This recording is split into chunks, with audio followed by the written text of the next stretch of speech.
हमारे किसानों को 10 दिन में हम कर्जा माफ करेंगे। उन्होंने 1 से लगा करके 10 तक संख्या गिनी थी, 1 रुपए का भी कर्जा माफ नहीं किया। भाइयों बहनों, मैं भी विधानसभा में था, हमने उस समय के मुख्यमंत्री अशोक गहलोत को कहा था कि आपने वादा किया है जनता जनार्दन से, उस वादे को पूरा करिए। उन्होंने नहीं किया, 1 रुपया भी माफ नहीं किया। फिर उन्होंने कहा था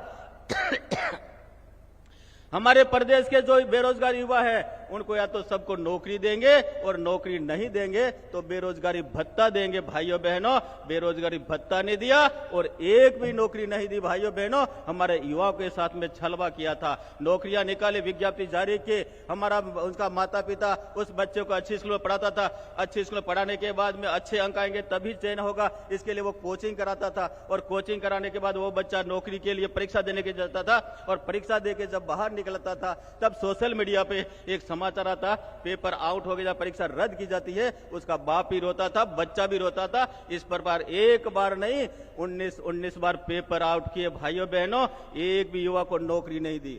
आपके गांव में एक एक गाड़ी आई होगी, उसकी योजना लिखी होगी, हम क्या कर रहे हैं। भाइयों बहनों, ये राजस्थान की सरकार है और राजस्थान की सरकार का एक संकल्प है कि अंतिम व्यक्ति का उदय होना चाहिए।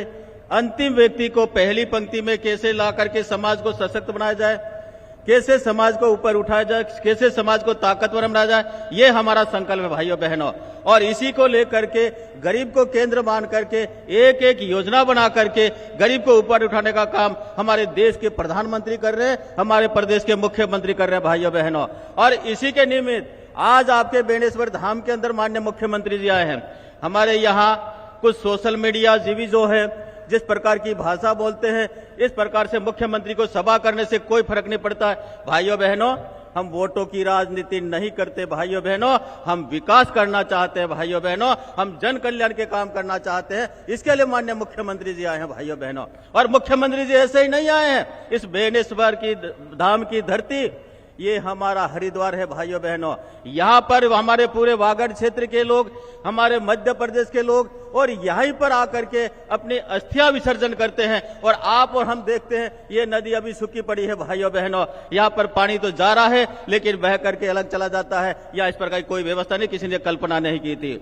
यहाँ रुकने की कोई व्यवस्था नहीं है, यहाँ मंदिर के विकास की कोई किसी ने चिंता नहीं की थी। भाइयों बहनों, और अब माननीय मुख्यमंत्री ने 100 करोड़ 130 करोड़ की घोषणा की और घोषणा करके आज भूमि पूजन करने के लिए आए हो। भाइयों बहनों, और अब ये सारा यहाँ एक एनीकट बनेगा या घाट बनेंगे और एनीकट बनेगा तो पूरा पानी भरा रहेगा और पूरा पानी भरा रहेगा तो आप देखेंगे ये आनंद हमको होगा। भाइयों बहनों, आप फूल विसर्जन करने के लिए होगा तो आप एक अलग प्रकार का दृश्य दिखेगा। भाइयों बहनों, इसका सर्वांगीण विकास होगा तब हमको लगेगा कि एक हमारा धाम है, ऐसा हमको महसूस होगा। भाइयों बहनों, इसके लिए आया। भाइयों बहनों, अभी हम लोग कई प्रकार की चर्चा होती। भाइयों बहनों, अभी हमने देखा होगा, अभी हमारे विधानसभा में 2 प्रकार के कानून बने हैं जो जनजाति क्षेत्र के महत्व के विषय है। भाइयों बहनों, हमारे यहाँ एक धर्मांतरण का बहुत बड़ा एक षड्यंत्र चलता है।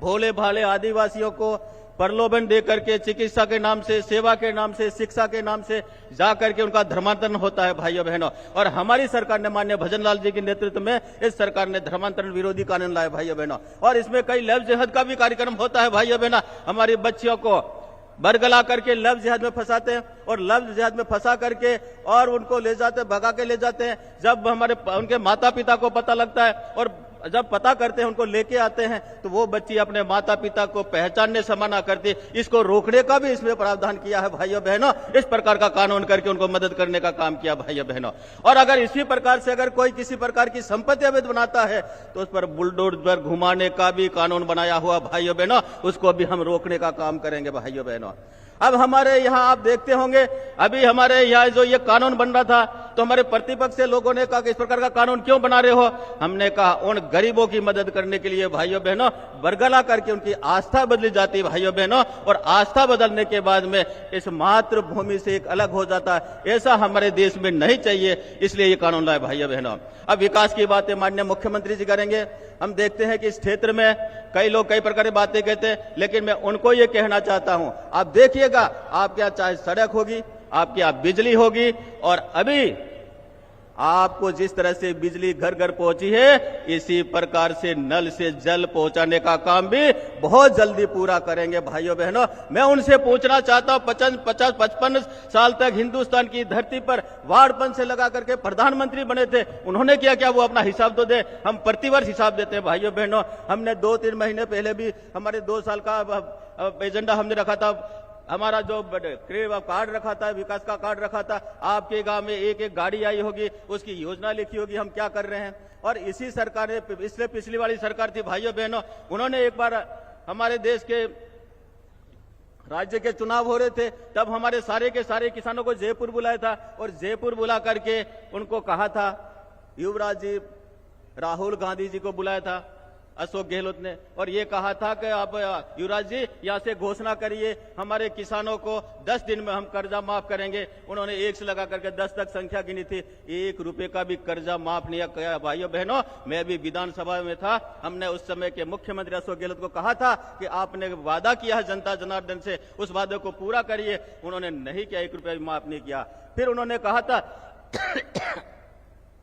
हमारे प्रदेश के जो बेरोजगार युवा है, उनको या तो सबको नौकरी देंगे और नौकरी नहीं देंगे तो बेरोजगारी भत्ता देंगे। भाइयों बहनों, बेरोजगारी भत्ता नहीं दिया और एक भी नौकरी नहीं दी। भाइयों बहनों, हमारे युवाओं के साथ में छलवा किया था, नौकरियां निकाले, विज्ञप्ति जारी की, हमारा उनका माता पिता उस बच्चे को अच्छी स्कूल में पढ़ाता था, अच्छी स्कूल में पढ़ाने के बाद में अच्छे अंक आएंगे तभी चयन होगा, इसके लिए वो कोचिंग कराता था, और कोचिंग कराने के बाद वो बच्चा नौकरी के लिए परीक्षा देने के जाता था, और परीक्षा देके जब बाहर निकलता था तब सोशल मीडिया पे एक समाचार आता, पेपर आउट हो गया, परीक्षा रद्द की जाती है, उसका बाप भी रोता था, बच्चा भी रोता था। इस प्रकार एक बार नहीं 19 बार पेपर आउट किए। भाइयों बहनों, एक भी युवा को नौकरी नहीं दी।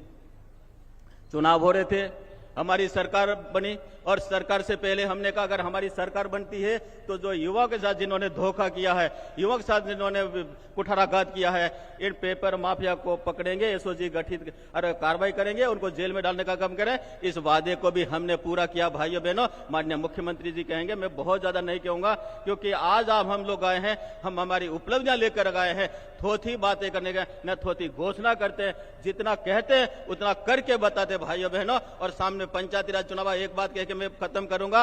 आप एक बात सोचिए, ये भारतीय जनता पार्टी कहती उतना करती है, आने वाले समय में आप वार्ड पंच से लगा कर सरपंच लगा प्रधानमंत्री तक बनाइए।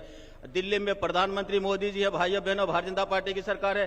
जयपुर में हमारे भारतीय जनता पार्टी की सरकार है, भंजन लाल जी हमारे मुख्यमंत्री हैं। अगर दिल्ली से जो विकासी गंगा जिस पाइपलाइन से चलनी है वो दिल्ली से जयपुर आएगी, और जयपुर से आपके डूंगरपुर आएगी, बांसवाड़ा आएगी। यहां पर किसी आड़े टेढ़े को बिठा दिया भाइयों बहनों, तो वो काम रोकने का काम करेगा, आपका भला नहीं होगा। आप अगर हमारा साथ एक पूरी ताकत से देंगे तो हम आपको वादा करते हैं, आने वाले समय में एक एक काम गिन करके हम करेंगे। आप 100 काम बताओगे, 100 काम पूरा नहीं करते, लेकिन जनहित के जितने काम है सारे के सारे काम पूरे करेंगे। इसमें पैसा कहीं भी आड़ा नहीं आएगा। भाइयों बहनों, यही बात कह करके मैं माननीय मुख्यमंत्री जी का स्वागत भी करता